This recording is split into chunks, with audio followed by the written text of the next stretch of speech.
Esselamu Aleyküm değerli izleyenler. Karikatür Atölyesi'nin yeni bir bölümü ile karşınızdayız. Bugünkü çizim konumuz vefatı yıl dönümünde Kudüs Fatihi Selahaddin Eyyubi ve Kudüs olacaktır. Yine sizler de ekranları başında bizlere eşlik edebilir ve çizdiklerinizi bizlere gönderebilirsiniz. Hazırsanız başlıyoruz. Selahaddin Eyyubi denince Kudüs denince tabii ki Selahaddin Eyyubi akla gelmektedir. Vefatı yıl dönümünde bugün Kudüs ve Selahaddin Eyyubi'yi çizeceğiz. Öncelikle kağıdımızı yukarıdan aşağıya ve sağdan sola ikiye bölüyoruz. Bu çizgiler bizim referans çizgilerimiz olacaktır. Özellikle resmin başlangıcında bizlere yol gösterecektir. Neyi nereye yerleştireceğimizle alakalı. Yani kompozisyonun bütünlüğünü korumak için şu tarafa Kudüs'ü yerleştireceğiz. Şu tarafa yani sağ tarafa ise atı üzerinde Selahaddin Eyyubi olacaktır. Şöyle öncelikle sağ taraftan başlayalım. Şöyle atı üzerinde, tabi atı bir ayağı yukarıda ve Selahaddin Eyyubi'nin elinde bir bayrak da yapabilirsiniz ya da bir örneğin beyaz bir bayrak da aslında olabilir. Şöyle başlayalım. Öncelikle iskelet yapısıyla başlayalım. Yani direkt atın çizimi belki ilk başta zor olabilir. Şöyle kabataslak kurşun kalemiyle başlayalım.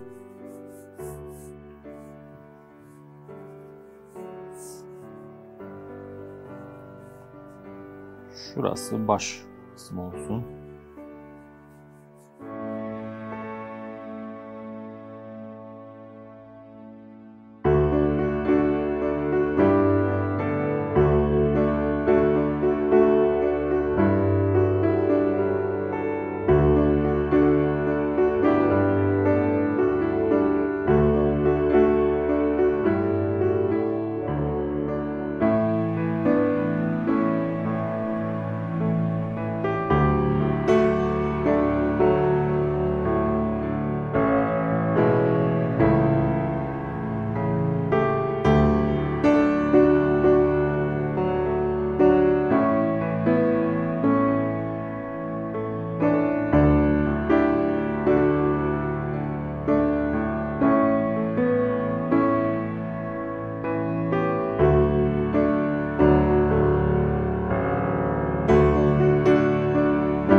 Şurada at üstünde tabii ki Selahaddin Eyyubi yapalım. Şöyle biraz daha yüksekte olsun.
İskelet yapısını yaptıktan sonra biraz daha ayrıntısına giriyoruz ve tabiri yerinde ise eti kemiğe büründürüyoruz. Şöyle yine attan başlayalım. İlk başta başladığımız gibi. Şurada kafasından başlayalım.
Sol tarafta ise yine tabi Kudüs'ten başlıyoruz.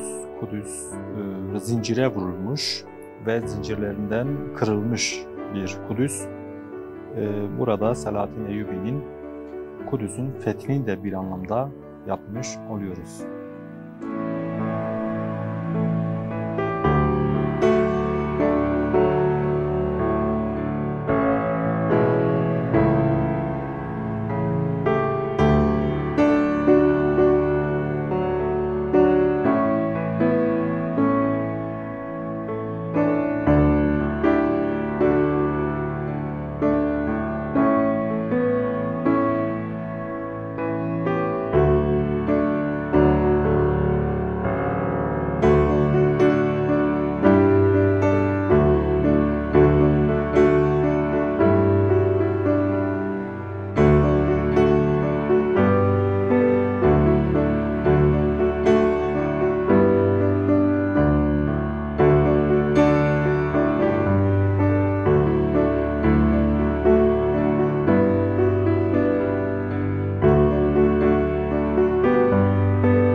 Hemen yan tarafında ve biraz daha arka tarafta sarı kubbeli olan Kubbetü's Zahra'yı da yapıyoruz. Özellikle halk arasında Mescid-i Aksa genelde bu diye tabir ediliyor veya bu algı var. Aslında Mescid-i Aksa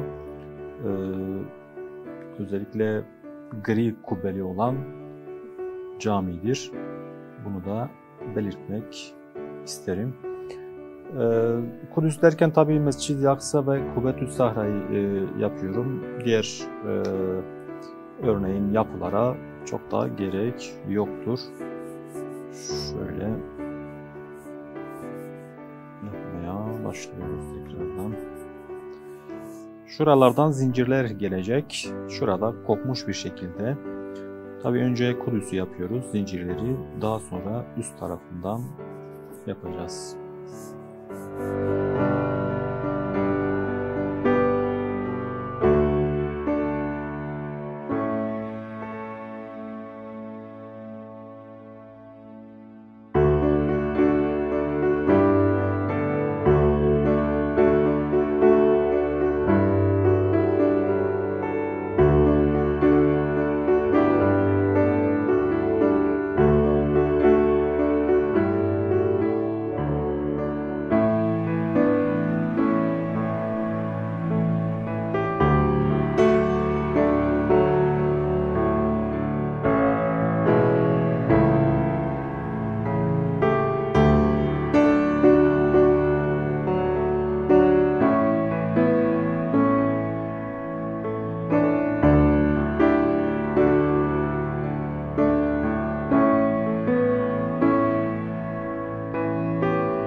Şöyle bir anlam yükleyeceğiz. Özellikle Selahaddin Eyyubi ve Kudüs'ün fethini aslında Kudüs'ün kalbini kazanmış olduğunu yansıtmaya çalışacağız. Şurada bir kalp yapacağız. Şurada boşluk şeklinde ve şurada uzanan bir el ve bu elin içinde şuradan koparılmış olan kalp Selahaddin Eyyubi'ye uzatılıyor. Şöyle duvardan uzanmış bir şekilde bir el yapıyoruz.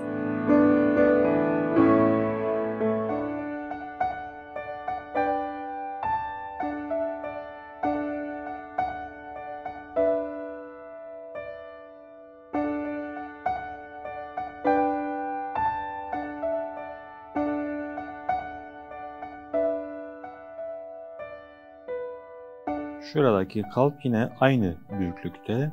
Çünkü şuradan çıkarılmış ve Kudüs'ün kalbini kazanmış gibi bir anlam yüklüyoruz.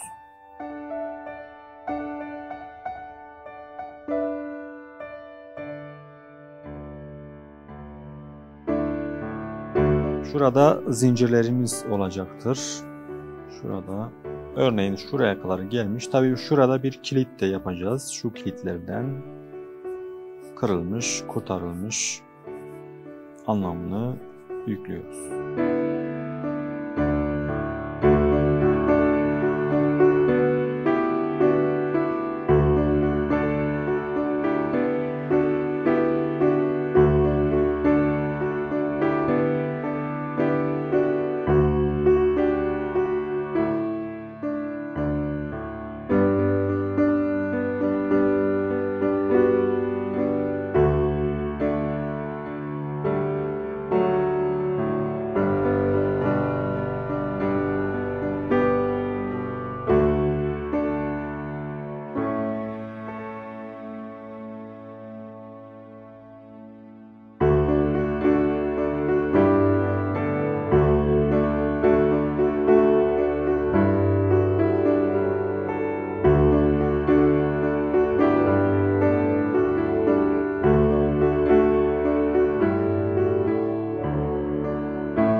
Şöyle özgürlüğü temsilen yukarıda güvercinler de yapabiliriz. Örneğin şurada bir iki güvercin de yapabiliriz. Şöyle. Şurada da bir tane olsun.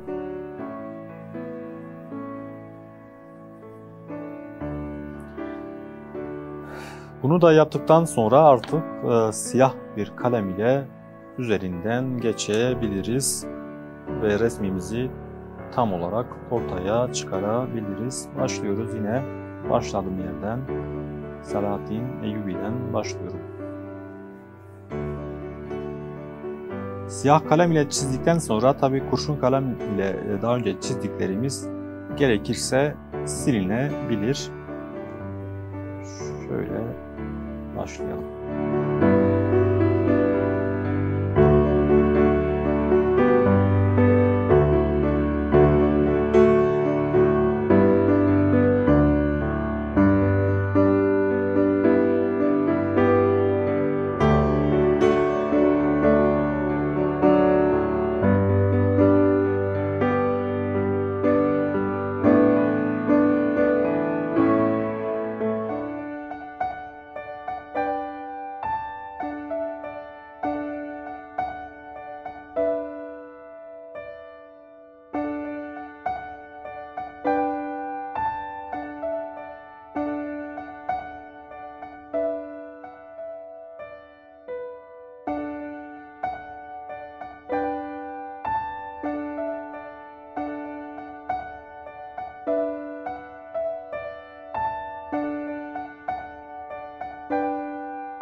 Önce kurşun kalem ile çizdiklerimizi kaba taslak siliyoruz. Daha sonra ışık ve gölgeye de girebiliriz. Şöyle silelim.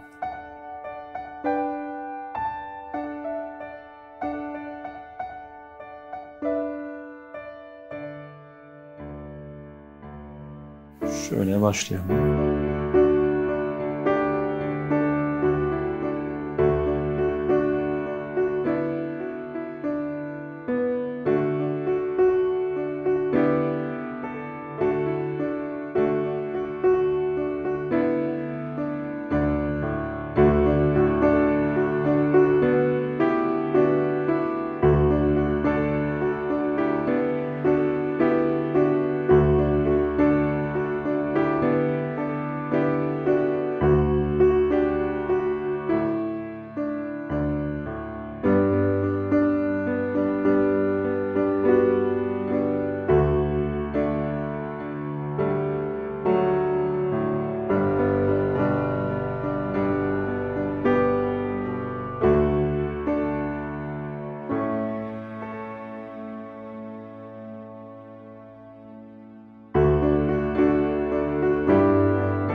Bugünkü çizimimizin sonuna geldik. Bugün vefatı yıl dönümünde Kudüs Fatihi Selahaddin Eyyubi ve Kudüs'ü ele aldık. Yine sizler de ekranları başında bizlere eşlik ettiyseniz çizdiklerinizi WhatsApp hattımızdan bizlere gönderebilirsiniz. Yeni bir konu ile yeni bir programda buluşmak dileğiyle Allah'a emanet olun.